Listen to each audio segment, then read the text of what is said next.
Well, so what is up guys, welcome back to my YouTube channel APS Tech. So guys, today we'll be unboxing the Portronics Harmonics Twins S3 Smart TWS earbuds. So let's begin with today's video without wasting any further time.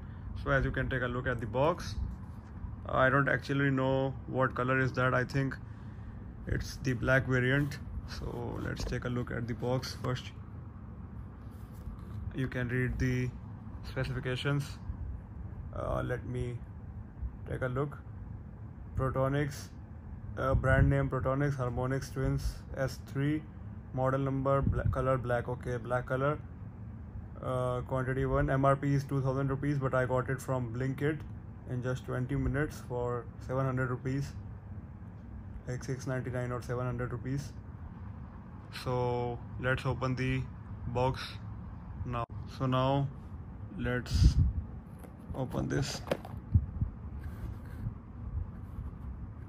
The battery life is like Bluetooth version 5.3, comfy fit, click controls, click button, 20 hours playtime, Type-C charging port, booming bass. So let's see. Okay, let's keep this aside. Here is a warranty card,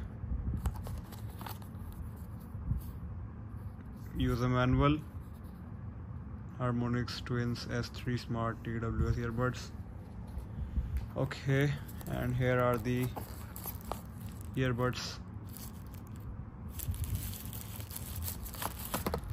Very well packed Portronics branding, and let me open it. Okay, here are the buds. Click button for pairing. Okay, you can take a look at the charging case. It's a matte finish charging case. The color looks pretty great, and a USB cable Type-C to charge your earbuds. Here is the charging port and some extra buds, and that's all in the box. So I hope you liked my today's video of unboxing. Full review of these earbuds will be out soon. Harmonics Twins S3. Make sure to like this video and stay tuned for the full review. Thanks for watching. Like and share for more amazing tech videos.